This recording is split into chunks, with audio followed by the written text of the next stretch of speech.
What's happening? What's happening? Let's get straight into it, boys. Welcome to the Inside Carolina podcast on the Beat Live. It's Tuesday about 9 a.m. Hey, we started on time. Adam Smith rolled in right on time to get us started. It is Tuesday night, game week, Miami and Carolina in Miami Gardens at 4 p.m. on Saturday afternoon. I think it's on ESPN2. We're sponsored by Johnny T-Shirt, JohnnyT-Shirt.com. Adam, since you were the last in, I'm going to make you the first commenter. What's the feeling around this Keenan Fieldhouse? Is it we've turned the corner, or is there still some palpable skepticism? I think that's a great question, Tommy. Because I'm trying to figure that out myself. To be honest with you, we were asking, we got the players just a few hours ago, and I was asking DeAndre Boykins about the mood, because you knew the mood was very easy to pick up on last week. We all could feel it: frustration, anger, soul searching. But I don't know if I can answer it. I'm sorry. I asked, I don't know, maybe Ross can help me. I asked someone, how do you keep your foot on the pedal, since it does feel like there was something of a corner turned against Virginia Tech? Because I think that's a key for the Tar Heels. But I'm not sure exactly what the mood is. That you don't want to be too pleased by beating Virginia Tech. So I don't know. Maybe we'll find out more on Saturday as to what this week was like in terms of how they're feeling and how they're thinking. Ross, do you sense anything different other than, maybe some folks were in a little better mood this week than the first 3-4 games of the season? I mean, it's a lot lighter, a lot calmer, a lot more positive. And I think I think on defense, just a confidence builder, to see things work. I think in any line of work or any, in life, just to see things get better and progress is good for morale.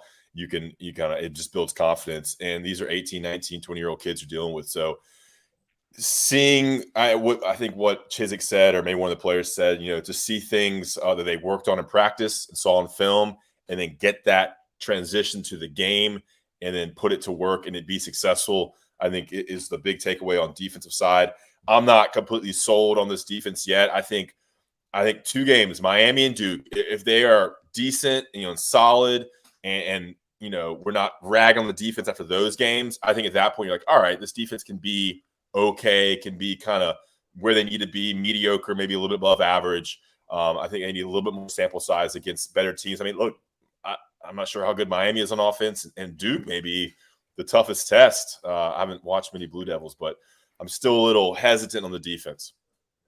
Adam, that I listened to a ton of Miami stuff getting ready. I'm actually talking to the Inside the U folks tomorrow, but wow, Miami has got they got many of the same issues as Carolina has, and they are they took one on the chin from Middle Tennessee State or whoever they played. Is that who it was? Yep. Yeah. Yep. And I'm sorry, I didn't. No disrespect to Middle Tennessee. You got it, Tom. And Texas A&M, they didn't do anything against Texas A&M defense at all, other than 3 field goals. I think the offense for Miami still has talent. Tyler Van Dyke was the guy we were talking about leading into the season. Now he's on the hot seat. I listened to his press conference. He sounded like a replacement waiting to happen. Your thoughts on what it means for this team to have some success this week and perhaps next against Duke to maybe turn the corner? Boy, this game will humble you, won't it? I mean, a couple weeks ago, I know how we always point back to the preseason. People talking about Tyler Van Dyke as a dark horse Heisman candidate. You saw the quarterback rankings coming into the season. This is, the year of the quarterback in the ACC. Devin Leary, who's not playing that great. Tyler Van Dyke, Brennan Armstrong at UVA. I mean, they are, look at the numbers. These guys, the guys I just rattled off there, they're in the bottom 4 of all the stuff, passing numbers in the ACC. Efficiency, yards, touchdown. Tyler Van Dyke's thrown 4 touchdown passes through 4 games, I believe. It's not good. No starting quarterback has thrown for less yards this season than Tyler Van Dyke. Now, with that said, he played pretty well in Chapel Hill last year. He'd just taken over for De'Aaron King, and he played pretty well. But, I mean, Yeah, Ross and I were talking about it. I think Monday they benched him for part of that Middle Tennessee game. They brought the redshirt freshman Jake Garcia in. I think Van Dyke threw for 138 yards 2 weeks ago. But Miami's had 2 weeks to sit on this thing. In 2 weeks, you would think, as Ross said the other day, to look in the mirror. So we'll see. I mean, Max said that Carolina was catching Miami the way they caught Notre Dame, coming off an underwhelming performance and an angry Notre Dame team. So let me tell you why I'm producer John and not expert John or doctor like Dr. Staples. In the preseason, I said that UNC had an advantage over Miami in many areas, but Miami had an advantage in quarterback play because I thought coming into the season that Tyler Van Dyke was a much better quarterback than Drake May, and it shows how quickly things change. Drake May obviously has taken over the ACC in terms of how well he's played at quarterback. So that's an interesting storyline, certainly coming into this game. But yeah, a lot of different things to talk about, starting with the two quarterbacks. Get Adam drinking a beer there. How about that? Get loose, Adam, on a Tuesday night drinking a beer. I'm drinking it in my Samuel Smith glass too. There you go. Hey, y'all need to get this. Look at there.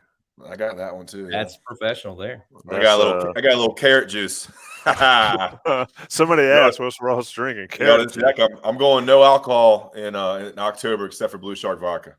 It's a big October for the big dog. Yeah. All right. I'll say this about confidence. It translates to the quarterback too. I mean, how is Tyler Van Dyke feeling this week? He got benched, and the backup came in and looked pretty good. I didn't watch the game, but from what I hear, stats wise, so Tyler Van Dyke is going to be the starter again. But man, if he struggles first half, that's going to be another. I mean, you pull him again, that's going to shake the confidence, and then it's kind of done. So that's going to be an interesting dynamic to watch. Maybe not in this game, but maybe throughout the ACC if Tyler Van Dyke struggles, because they saw what they got in the backup. And what is it, Tommy? Your favorite player is always the backup quarterback, right? So they saw what they got out of Garcia. So they have 2 weeks to prepare. So that's another interesting kind of storyline there. So a lot of interesting dynamics down there in South Beach, and a new head coach too. I'm sure it was a come to Jesus 2 weeks for that program with that staff. They booed them, didn't they? I think they booed Miami during that. I don't think there were many people there at Hard Rock Stadium. It was that was a good job on the Dateline with Miami Gardens, Florida. So a lot of people messed that up. You did a very good job with that. Oh, I just know it because I went to the Orange Bowl during COVID, and we had to make sure we got to the right stadium. Which, let me give some advice to people going. If you are getting an Uber after the game from that stadium, it was a cluster after there were 20,000 people at the Orange Bowl. If there's going to be more than that there, you're going to be searching an Uber for 3 or 4 hours. So whatever you do, drive or do something different or walk, because Ubers are non-existent down there on game nights. Let me talk about the backup quarterback, and this is interesting. And Ross, we can stay here, and then Adam, you chime in. Everybody in Miami except Mario Cristobal, it appears, wants Jake Garcia to be the quarterback. How tough is that on a kid? You've covered these kids for a long, long time at various angles. It's one thing to get booed during a game. It's another thing where the entire fan base wants your backup to play. I mean, Van Dyke, he's under as much pressure as it gets for a college guy, right? Yeah, that's going to be so tough. And with social media, it makes it worse. 20 years ago, you wouldn't see that pressure from the fan base. You only see it in the game, but you wouldn't see it on Instagram, social media, message boards. So, it's definitely odd, and it's crazy. He was projected to be one of the better quarterbacks in the ACC, and all of a sudden, 5 games, he's trying to stay away from the bench. Adam? Jake Garcia, the backup, was highly recruited. I mean, if you go look at all the people who offered him, it's all the big boys. It's, a who's who. Obviously he picked Miami under a previous regime, the Manny Diaz regime. But yeah, I mean, I don't know. They have said that, they're sticking with Van Dyke this week against the Tar Heels. I would think it would behoove Gene Chizik's guys to get after him a little bit. The Miami running game is pretty good, but that passing game just has not gotten off the ground through 4 games so far. And I mean, They've played Bethune-Cookman, Southern Miss, I believe, A&M, and Middle Tennessee. So, I mean, it's not like they've played the SEC West. But, you know, for a Carolina defense that found some confidence, that was able to, exhale and play its most complete game that they've had this season. You want to keep it going down there in South Florida. Yeah, let's look at some questions. A lot of questions coming in from a lot of personnel stuff. Yeah, Sorry. so I'm gonna get rid of the first one. Rhett Chapman. We've talked about it a lot. I mean, I think you can take away some confidence. You can take away that they actually did what they were supposed to do, and they executed well. Level of competition matters. Virginia Tech's not a very good team. It is an ACC Power 5 team, so Carolina takes that away. I think, like Ross said earlier and Adam said earlier, we'll find out more these next 2 weeks where the defense actually is. So we'll let that one float into the ether. John, producer John, bring us in on the next question you want us to get to. Yeah, there's a lot of interesting questions here. Make sure you put them in the chat pod. This one's from Chris. What new guys popped to you in limited playing time on Saturday? In the fourth quarter, UNC got a lot of guys in. Who stood out to the experts here? Ross, take it. I think Deuce Caldwell's the guy. That's what I was going to say. But Okay, Ross, go ahead. How about the celebration from Deuce Caldwell? Our photographer Jim Hawkins has a lovely photo of him doing whatever he was doing. That's the Karate Kid thing, man. Well, that's right. Thank you for reminding me. Ross and I were pecking away up there at that point, sweating it out. But yeah, you're right. He did go with the Danielson one leg action there, and I believe Max said this week, like, great job. Don't ever. He was like quoting Major League, the movie. Great job. Don't ever do it again. Like that type thing. But yeah, I mean, I will pick Deuce Caldwell because of he was able to get in. Granted, it was garbage time. Make some plays. I believe he had 4 tackles. But as we all know, UNC has become super thin at linebacker. Cedric Gray and Power Echols are playing great. They're 2 of the top tacklers in the ACC. Cedric Gray is one of the top tacklers in the nation, but they are putting a lot of snaps on those guys. And now you got Sebastian Cheeks out for the season. You have Ra Dilworth coming off a concussion against Notre Dame. We don't know about his status. They're supposed to monitor him this week. But they might need Deuce, as Ross noted Saturday. They were down to 3 scholarship linebackers. Yeah. So they were running Jake Harklewood in there, Ross. Jake Harklewood. Yeah. So Mac Brown and Gene Chizik both spoke about Deuce and how it's about time he needs to kind of be available and step in. 5 games into the season, 6 games into the season. So we might see him a little more, or Jake Harklewood, who I think came in when Power Echols' helmet came off. So look for those 2 guys as the third linebacker if Ra can't go. Sebastian Cheeks out for the season with upper body injury.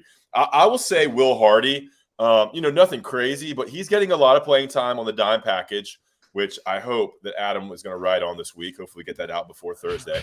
But Will Hardy, Will Hardy. Hey, you get these articles out Friday PM. No one's reading them. Will Hardy, 6'2", on the dime package. He comes in. Power Echols goes off because Will Hardy can kind of cover as a nickelback safety. I think he made some pretty good tackles, like under pressure, like in real minutes. Second quarter, third quarter when it mattered. And that's gonna be good confidence. I mean, he might be a guy that can get some more safety reps at the end of the season and be a starting safety next season. So I'm not sure he popped, but the fact that he maybe didn't mess up is good enough from a true freshman, Will Hardy. Yeah, I thought Hardy did not look good at App when they put him out there, if my memory serves. And App was taking advantage of everybody in the fourth quarter. But Ross, you're right there. I thought he's looked a lot better since. He's gotten a lot better over limited minutes, and then he played a decent amount in Virginia Tech. I think they need him because I think that's where the issues are in the Carolina secondary. I'm not so sure it's a cornerback thing. I think it's a safety thing. But anyway, John B., what you got? I'm going to kind of twist this question a little bit. I really one thing that stood out to me, one thing that popped to me from Saturday's game, I think it was maybe in the second quarter, but Javari Ritzy on the defensive line completely bowled over a Virginia Tech offensive lineman. And that's something we have not seen a whole lot of from UNC's defensive line. But that to me was a little bit of a turning point that jumped off the page a little bit to me, that UNC's defensive lineman maybe putting it together. Some of these huge athletes like Ritzy maybe can turn the corner and start making some big time plays. I'll bring up the next question. Oh, go ahead. Why don't we Ross. talk about JQ right now? Mhm. Why don't we talk about JQ right now since we're kind of on safeties and stuff? Coach Q Yeah, barbecue. Adam, you wrote the article today. Go ahead. Is Ja'Cory Conley practicing? What's the deal there? Yes, he is. Yes. So Ja'Cory Conley, as we know, had suffered the major knee injury against Wofford last year at the end of the season, the regular season finale at Keenan. It's been a long road back for him. ACL torn, MCL torn. Obviously, that's a 9-10 month recovery. And Mac said on Mac Brown Live Monday night that Conley was going to return to practice today. We talked to some people around the program today, Ross, when we were over there, and he's not. I don't think he's in full contact, but he is participating in drills. He's obviously been working off on the side, doing his rehab, doing his work, and I guess taking mental reps, is what the injured guys like to call them, but. He's getting back in there. I think it was Boykins. You asked Boykins today, didn't you? He's getting back in some drills, I think. Mm-hmm. Yeah, my question would be what does Conley bring when he does come back? I don't know, that might be a question for a couple of weeks now, but I think he can be a big physical presence in run support.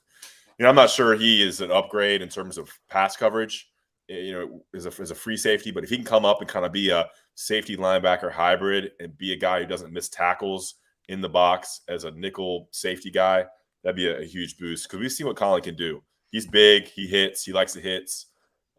Usually takes pretty good tracking angles. So, yeah, he's a thumper when he gets there. I mean, if he gets there and he when he gets there, he's a thumper. Sometimes he has some big swings and misses, as we all know. But I mean, I would think UNC fans might want to stay patient here too, because I mean, this is the guy's long way back here, and it looks like he's encountered, some difficulties along the way. So I would think a patient approach with JQ Conley would be needed. Yeah, and for folks listening that aren't on Inside Carolina Premium, the premium message board specifically for this podcast purposes, the Tar Pit Premium, there's some comments in Adam's story thread that might give you some enlightenment to his progression, and from people that would know. We'll put it that way. What you got, John B? Next question. This is another interesting one about the fourth down aggressiveness. Mac Brown went for it, I think, 3 times in the first half on Saturday. Adam and Ross, what did that mean to the team, and what do you think about his aggressiveness as a play caller? They are 9 of 11 on fourth downs, right, Adam? Mm-hmm. Yep. 9 of 11. I mean, that is what a weapon to go for a fourth down and convert 9 of 11. I mean, I wrote about it last week, and then they went for it 3 times, 2 for touchdowns against Virginia Tech. I mean, when you have Drake May, he can pass it, he can run. I think it's a huge weapon. I mean, Mac has been bold about it, saying, "Look, I'm going to go for it. If we're inside the 50, and it's 4th and 3, 4th and 2, 4th and 1, I'm going to go for it. If I'm on the goal line, it's 4th and 1, 4th and 2, I'm going to go for it. Obviously 4th and 7, 8, if you're in that 30, 40 range, probably kick a field goal. But he doesn't like taking field goals. I think in this era, especially with, potentially how many points the defense is going to give up, they're going to need touchdowns. 3 points doesn't do much. You see it more in the NFL now too. I mean, they're going for a 4th down. Mac tells Longo after first down sometimes, hey, this could be a spot where we're going to, you have 3 downs. You have 2nd down, 3rd down, 4th down. And if they're 3rd and 8, maybe Drake May can get 5, and then you have a 4th and 3, a lot more manageable. And I would urge y'all to listen to Calling the Shots podcast with Jeff Schottmer, because he talked about how that is so deflating for a defense and how it changes the defensive coordinator's play calls. Because usually, it was interesting how he explained it. Like on 3rd and 6, for example, the defense coordinator is scheming for a play, for a passing play, right? So 3rd and 6, you think it's a passing down. But if you have that fourth down, you can run it on 3rd and 6, get 3 yards, and then it's 4th and 3. So the defensive coordinator kind of gets thrown off too from an offense that goes for it on 3rd and 4th. It just changes everything, and I think it's a huge advantage for UNC. Yeah, and to Ross's point, calling the shots is YouTube on Monday mornings or Mondays, but we tag it on the end of this podcast, the audio versions. A lot of people like to consume their podcast content audibly, and so we put it on the end of this podcast. So check it out, calling the shots. There's a lot of good stuff from Ross and Shot on there. Talking about that, I mean, you call for a pass play on 3rd and 8. As the defensive coordinator on a traditional offense, and then they run the ball for 6 and then are going for it on 4th. So it just mixes up the whole thing. I think I saw a stat, and y'all might can correct me if I'm wrong, but I'm pretty sure I read it. On 4th down, Drake made 6 for 6 with 4 touchdowns. And one of those is like a 64. Somebody wrote that. I don't know if it's one of y'all. I saw it somewhere. Anyway, that's a hell of a stat on 4th down. I mean, it's as good as it gets. And Mac wants to be aggressive. Well, you can't be any more aggressive than that to have a guy like that. I think when Mac says, he said it several times, this is modern day football. I think what you can read between the lines on that is exactly what Ross said. We're going to need to score some points to win these games. I think it's a subtle way of saying, here's the reality. We're going to need to score 35, 40 points maybe to win some of these games. And when he goes, this is modern day football. But yeah, and Drake has said it, like what you guys are talking about with the 3rd down, setting up the 4th down. Drake says it repeatedly to us, is that on 3rd down, he's looking to get half of what they need, or, 3/4 of what they need to set up a 4th and short, to set up a 4th and medium. One of those 4th downs against Virginia Tech was a 4th and 7 from the Virginia Tech 43. And it ended up being a pass to Josh Downs. They scored a touchdown on the drive. To me, and I'll get the next question here in a second. To me, I took it as Mac Brown maybe feeling a little bit of heat, maybe thinking, we need to score some points because we need to win this game. And he, was very aggressive, I thought, especially the 4th and 7 was a very aggressive call. Let's bring up the next question here. This is from our friend Slagle. What's your take on the running issues? The same 5 keep playing on the O-line, and you're getting the same result. I can start it. Listen to Jason Staples on the Day After podcast, and we'll talk about it more on Thursday night. A lot of it is on we can talk about the offensive line and their issues in run blocking, but a lot of it comes down to running backs not making the correct read, not being patient and whatnot.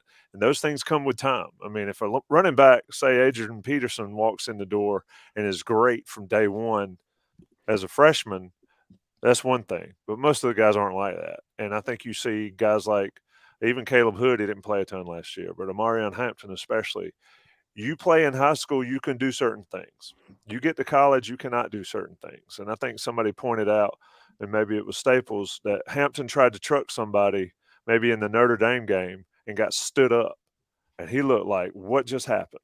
And those type moments, I think, will become less and less. But running backs, running the ball is a science. It's not just the fastest guy wins or the dude with the most wiggle wins. It's knowing what to hit, knowing where to hit it.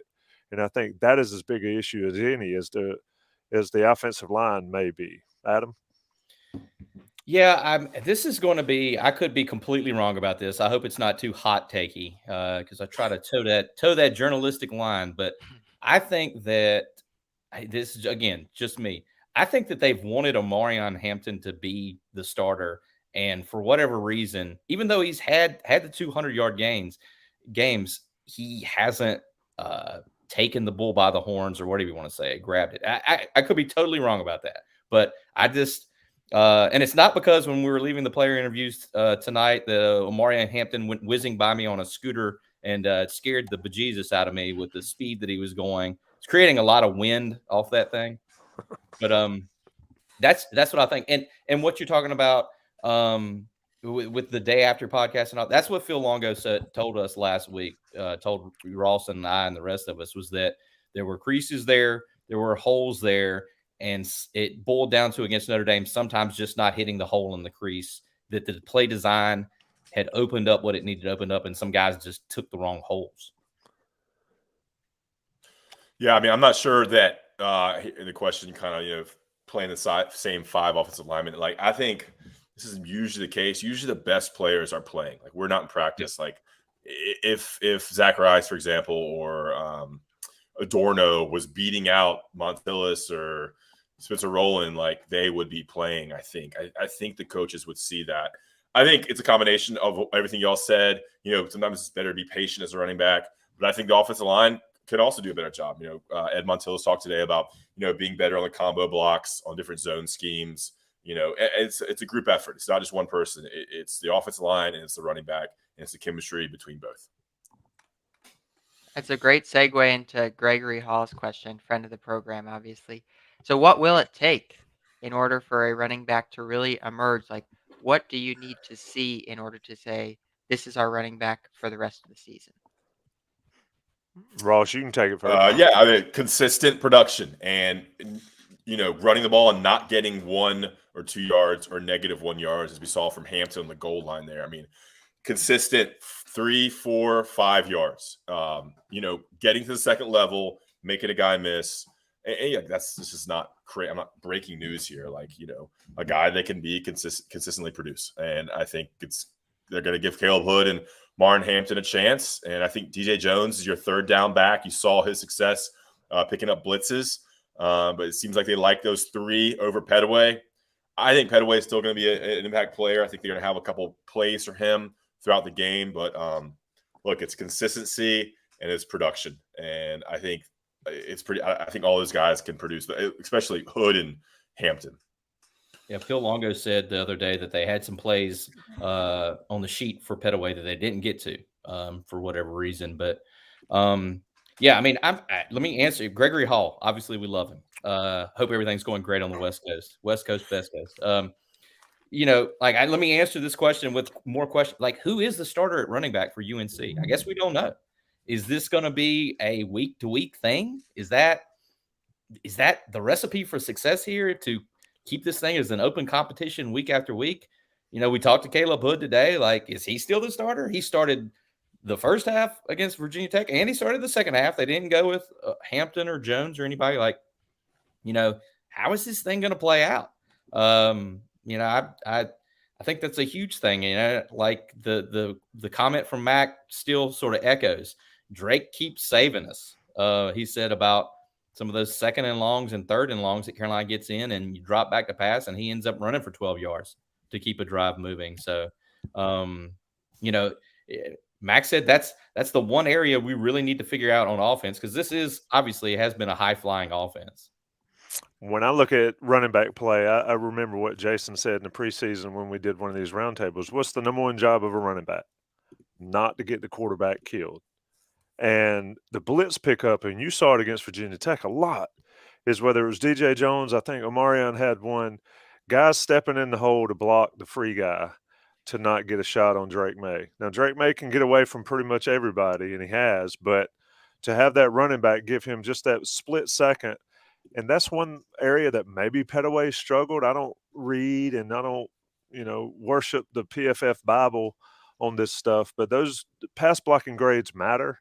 And I think DJ Jones specifically, but as far as the more elite of the bunch, I think Hampton and Caleb Hood may do that better than Petaway, and that's why they're out there. But I also think they need to narrow it down, but does it matter who starts? It matters who gets in a rhythm, but does it matter who tries out first?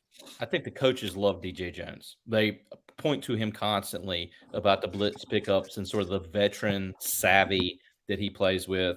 The first touchdown, which was a fourth down that they went for, pass to Kamari Morales, your guy, Tommy. DJ Jones picked up a blitzer. Boom, right there on the goal line. They brought the house. He picked him up. Touchdown, Morales. Pitch and catch. I think the coaches really appreciate that aspect of what DJ Jones brings to the table.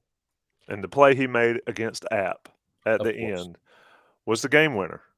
Simple game winner. And I'm not sure any of the other guys would have or could have done that at that moment in that ball game, the way that game was going. John, what's next?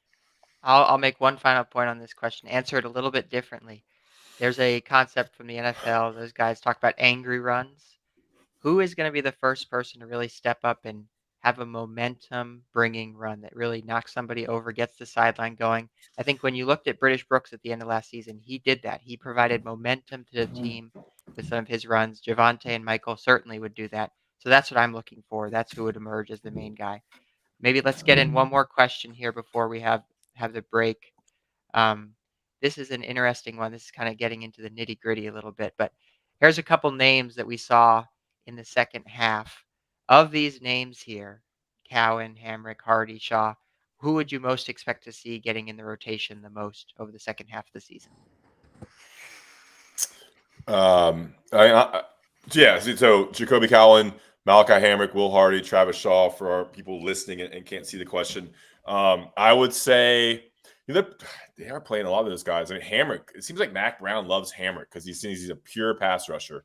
So I think we'll continue to see Cowan, Hamrick, and Hardy on the third downs. And Hamrick could even kind of be a little bit of a linebacker too. Not a pure linebacker, but maybe drop into coverage. And he's light. He's 6'4", 230, just not a heavy set guy. So I could see Hamrick, growing into a role there. And of course, we already talked about Hardy, but I'd love to see Shaw become dominant. I'm not sure. They haven't really played him as much, especially against Tech. Adam? The opportunity is there for Travis Shaw because Miles Murphy continues to be hobbled by that ankle injury he had at Georgia State that, he left the game with. There's an opportunity there. I mean, Malachi Hamrick, I think Will Hardy is in the rotation. I think he's a rotation player if we're talking basketball here. He's out there. I mean, you saw him trying to cover Michael Mayer a couple of weeks ago, the Notre Dame tight end. But Malachi Hamrick, Jacoby Cowan, we're not sure if Gene Chizik has a catchy name for that package. We were trying to ask him about it the other day. Turbo package, NASCAR package, that type of thing. But Malachi Hamrick, they had him running around out there at App State in the second game of the season. App's making that comeback. UNC defense is gas. They threw 24 in there. I said it to Ross. I was like, who is 24? It's not British Brooks. That's exactly what I was doing. We had the binoculars out like, who is – oh, my God, it's the true freshman Malachi Hamrick. So I think he's one to watch. I think Will Hardy's going to keep coming. And I think the opportunity is there for Travis Shaw. But I think, let's see what Malachi Hamrick can do here in the next couple of weeks. Man, you went high there, Adam. I did. I felt it. Let's see what you do there. I saw your reaction. It's 13, 14 years old. Your voice starts changing, so you're getting there.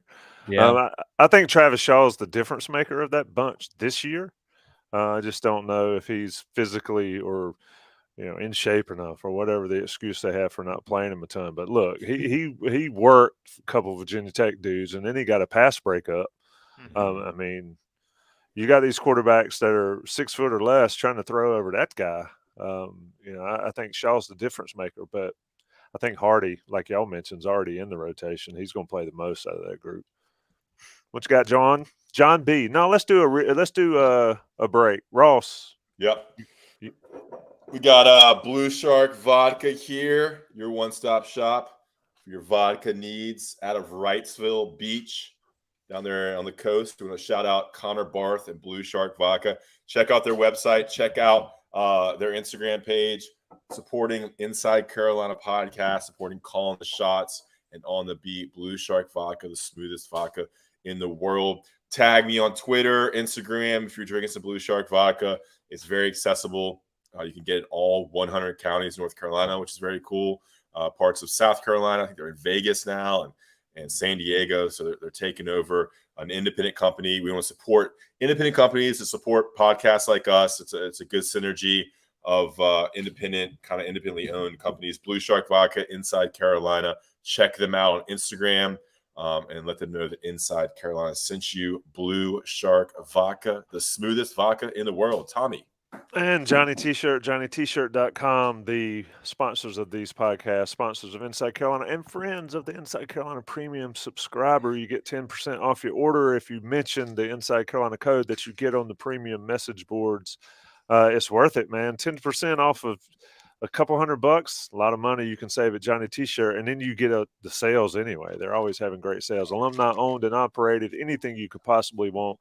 You can get some sweaters there. You can get some pullovers. It's getting to be cold, so go check out the hoodies, the crew neck sweatshirts that Ross is so fond of.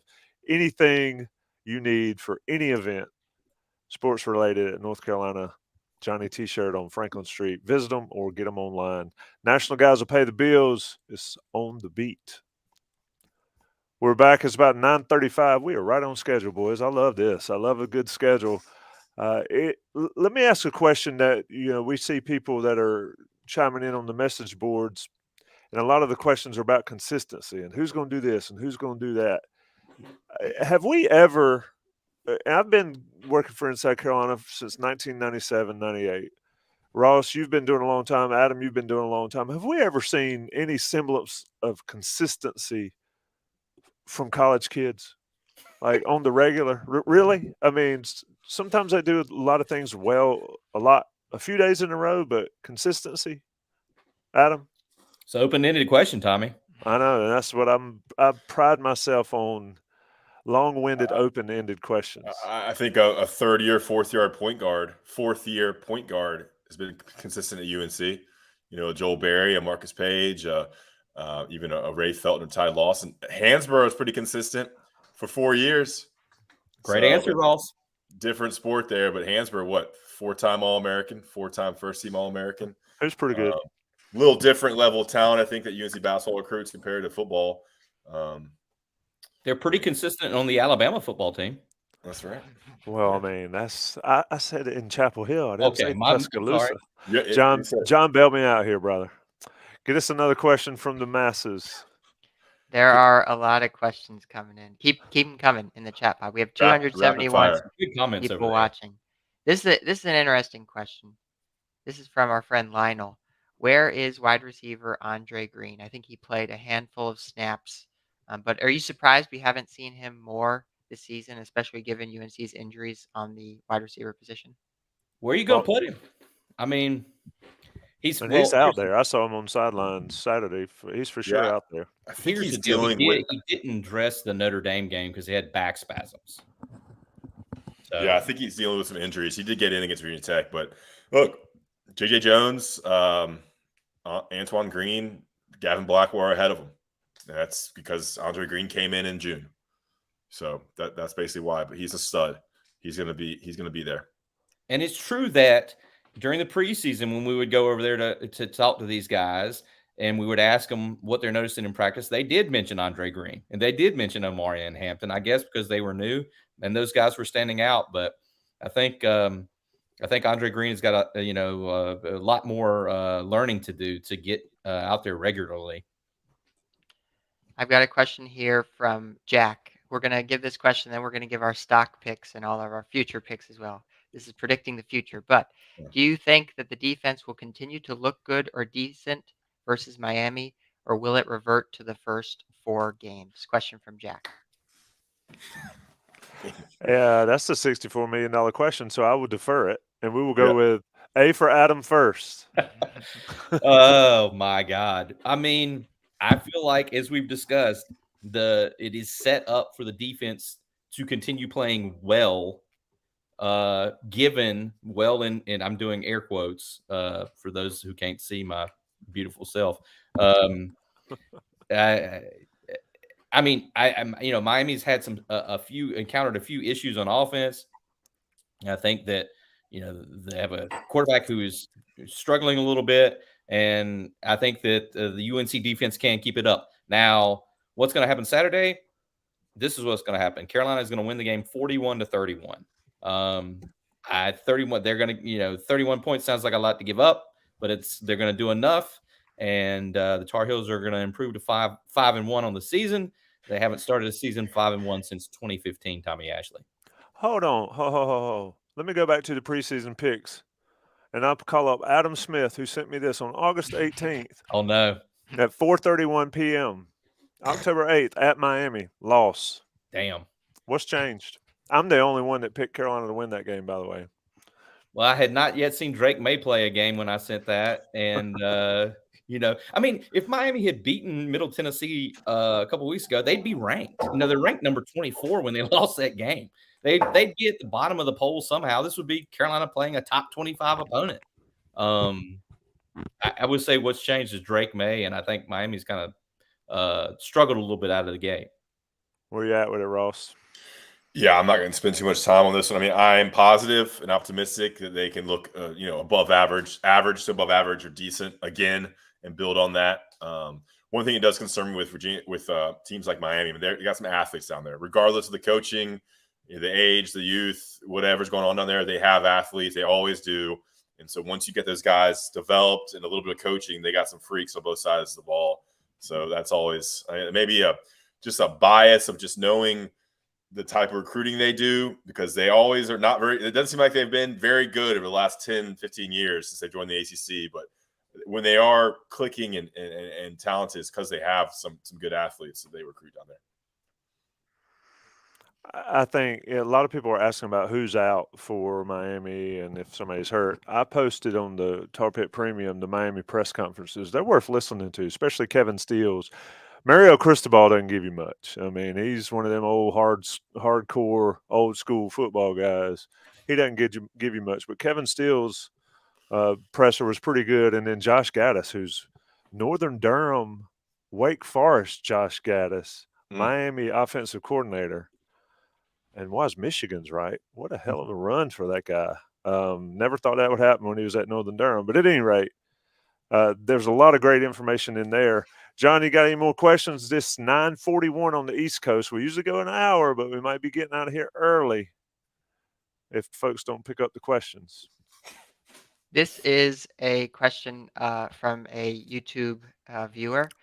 He says, if the Heels defense returns to pre-VT levels, what happens next? We kind of got a glimpse of what the defense could look like against Virginia Tech, but what does it mean for the rest of ACC play if this defense looks like it did against some of the early season competition? Why are we looking back? Yeah, these are just such who knows, man? I mean, we don't know. It's hard to answer questions that are so in the stratosphere like that. I mean, it would suck. It would suck. They lose. Yeah, it would. Hey, you know what? It would suck. Fan base would be pissed. Message boards would be lit. They have to ask the tough questions to Mac Brown and Gene Chizik. We want this team to look as unbiased as you try to be. I want UNC to be really, really good because it's really fun covering a really good team. And so, 2015 was awesome covering Marquise Williams, Ryan Switzer, Elijah Hood, Matt Collins, and a pretty solid defense. That was really, really fun. So I would love for them not to revert back to Notre Dame. Yeah, I think that's what you guard against. If you're, a Carolina fan or what, how does UNC deal with a moderate level of success here? Played one ACC game, they won it dominatingly. It was a blowout against a team that, if they want to have a successful season, they should beat. So, I don't know if we need to put that evil on the defense by saying, what if they go back to giving up 40 points in a quarter? But I think that's something that surrounds this game against Miami is how does the defense build off? There was a column on Inside Carolina about something to build on. How does the defense build off what they did, and how do they translate that to this week down at Miami? Somebody asked, is this game a must-win? To me, no, it is not a must-win. App State was a must-win. Virginia Tech was a must-win. At Miami is not a must-win. You know what? If they win this, man, they're in the driver's seat in the Coastal. And you're 2-0, and look, I mean, I think Adam, I've talked to everybody about this. The Coastal sucks, and it's right there for the taking. And UNC has a great quarterback in Drake May, one of the best quarterbacks in the ACC, one of the best quarterbacks in the nation. And if that defense can just play average, maybe even a little bit below average, they have a chance because everybody sucks. Miami's not that good. Virginia Tech's obviously awful. I think Duke may be decent. I haven't really watched Duke play much. Pitt's on their third-string quarterback and just lost to Georgia Tech at home. Georgia Tech fired their coach. They're not very good. Virginia lost to Duke. So, I mean, it is out there for the taking. So, 0-2, you're sitting pretty in the ACC because I think, 4 wins in the ACC Coastal may win it. So, It's not a must win in term. I think you're right, Tommy.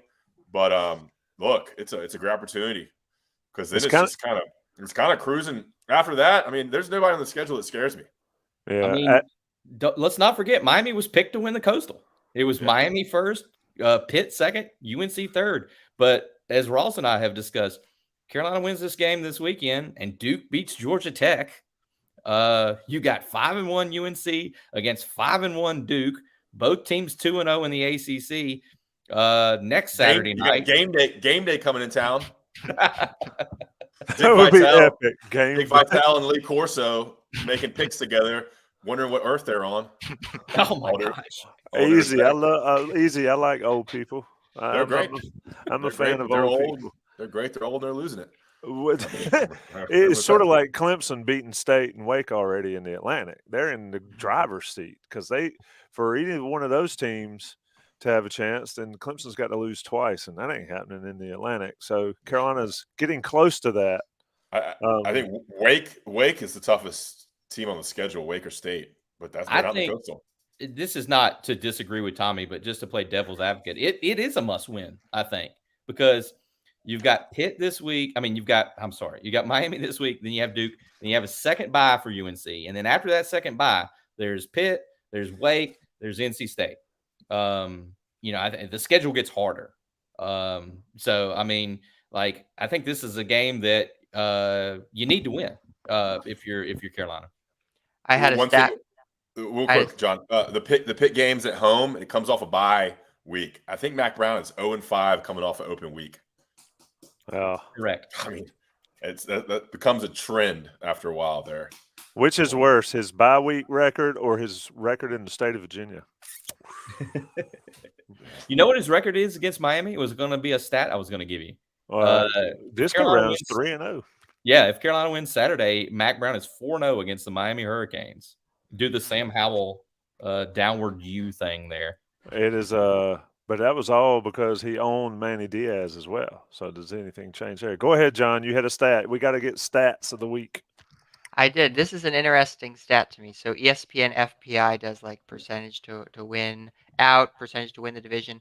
UNC has a better chance of winning their division than the 5-0 Michigan Wolverines, who are ranked number 4 overall in the country. UNC has a 29% chance to win the Coastal.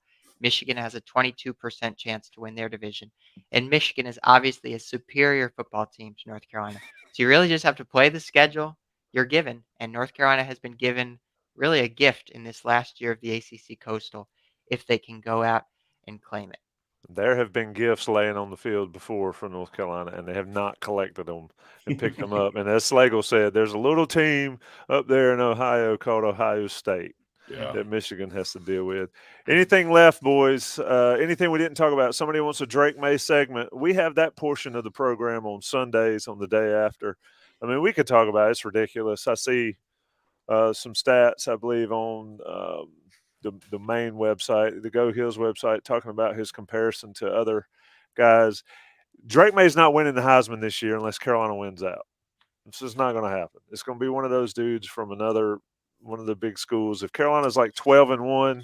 Well, yeah, this is interesting to talk about, Tommy. I mean, 10-2, 9-3 with those numbers. I don't know. You're going to be ranked there, right? You're going to be a top. You would think a top 20 team at 9-3, 10-2 maybe. I don't know. It's interesting. It's an interesting conversation. Lamar Jackson won it in Louisville was 8-4, if my memory serves. Mm-hmm. So there is precedent. And look, they're going to be able to put up. He's going to be able to put up some numbers. It's not like he's going against any world beaters on defense. So and the numbers have been ridiculous so far. I mean, not to be too negative, but I tell you, with Drake May and you're talking about the Heisman and everything, how about what's going to happen going into next season? Like, it's going to be talk for months and months and months and months about Drake May as a Heisman candidate going into next season. I'm not saying he's not this year, but I was already thinking, like, how it is in the offseason, especially with football, where you're going through the summer. There's not much going on. People are talking college football in June and July. We're going to be talking about Drake May a lot going into the 2023 season. Yeah, and another thing, not to look ahead, but it's kind of crazy we're talking about this right now, but maybe get a transfer offensive tackle, a transfer wide receiver who wants to catch balls from the Heisman candidate. You think the running backs will be better? I mean, when you have a star quarterback, you might get some players in that can really help your chances there. We need to stop talking about 2023 though. Yeah. I think it's a good point there, Ross. I think it's a good point. I wanted to say there's levels to the Heisman race, right? You can win the Heisman. That's very hard to do. But there's other things. You can get invited to the Heisman ceremony, and you can get Heisman votes, which would be a huge accomplishment. So even if Drake May gets in that conversation, he gets some Heisman votes. It's also very much a narrative thing. Look at what's happening with Jalen Daniels at Kansas. His Heisman stock is going up because there's a great narrative around him. So it's a long season. You kind of have to let the narratives play out. And maybe Drake May's narrative peaks at the right time and he gets invited to New York. Never know. It could happen. Hey, how about this? I would have had a Heisman vote this year, but I let one of my colleagues in my former life take that. I could have voted for Drake May for Heisman. How about this? Drake May wins the Heisman next year, and they make a statue of him high-fiving Sam Howell in the end zone at App. That's a statue on the other side of Charlie Choo-Choo Justice. It's Sam Howell high-fiving Drake May. The look on Sam Howell's face, though. Yeah, and Drake May kind of going around with a smile. That'd be awesome. It is crazy to even think about it, but the dude's numbers are ridiculous. You got anything left, John? I've got our humorous question of the night. Ross, we thought you weren't an X and O's guy. You've got some X's and O's behind you, though. Describe it for the people listening on the podcast here. It's 5 X's and 4 O's. That's 5 offensive linemen and 4 defensive linemen. And then it says football, football, football, football. It's about as simple as it gets. Just bunches of X's and bunches of O's. When you're a football guy, the offensive players the O's and the defensive players the X's. But hey, what do I know? We do things a little bit different at the Martin Manor. I was looking for the grocery list, but I can't read that far up there. You don't want to read that. Some quinoa, some carrot juice. Yeah, that's carrot juice. Let's get out of here, boys. It's about 8 minutes to the hour. It's been On the Beat Live, Inside Carolina's most fun podcast. I got a stat for you, Tommy. I forgot. I've got to get in the rhythm now. Adam, stat of the week. Give it to me. This is a shout out to my guy, James Gilbert, one of my longtime readers. He has tweeted me today that this is interesting, that Miami, and I love how he clarifies Miami of Florida, only has a losing record, all-time losing record against 2 teams it has played more than 19 times. Okay, so, that's Notre Dame and the North Carolina Tar Heels, which I thought that was kind of pretty interesting thing. There's a lot of history there, the Miami program, a lot of history in Notre Dame program. Carolina's in that company. Winsipedia, man, greatest website ever for college football comparisons like that. Check it out. I was trying to find it before we got out of here, but I'm ready to get out of here. It's been On the Beat Live, sponsored by Blue Shark, sponsored by Johnny T-Shirt and JohnnyT-Shirt.com. John Bowman keeping on the rails, Adam Smith and Ross Martin doing what they do as the Inside Carolina beat writers. I'm the host, Tommy Ashley. We'll be back next week, same time, same place. Be on the lookout for Calling the Shots right after this one ends on the audio. Calling the Shots is right after us. The Game Plan podcast on Thursday, and I believe Coast to Coast podcast tomorrow. A lot of Inside Carolina content coming up in the next couple of days. Carolina and Miami from Miami Gardens. Ross, you're going, correct? Adam and I are going. We've already started talking to Jim about restaurants, and so far it's not going too well. You better go ahead and get your credit card limit upped. Jim said, "Do you guys like sushi?" And I go, "Jim, we're going to Miami. Let's go get some Caribbean food, Haitian food, Cuban food. Like I can get sushi in New York or Japan. I want to eat Cuban food. I don't want to eat sushi, man." I was like, "God, are you serious?" Oh my God, we need the forecast is supposed to be 85 degrees at game time too. Is that right, Ross? I might wear a Hawaiian shirt in the press box. Hawaiian shirt and 5-inch inseam pants in the press box. Right. No, I mean we were on the beach at the Orange Bowl on January the 2nd, so Miami is the place to be for some nice weather. Guys, it's been fun. It's always been a pleasure. Check us out, Inside Carolina and InsideCarolina.com. Peace.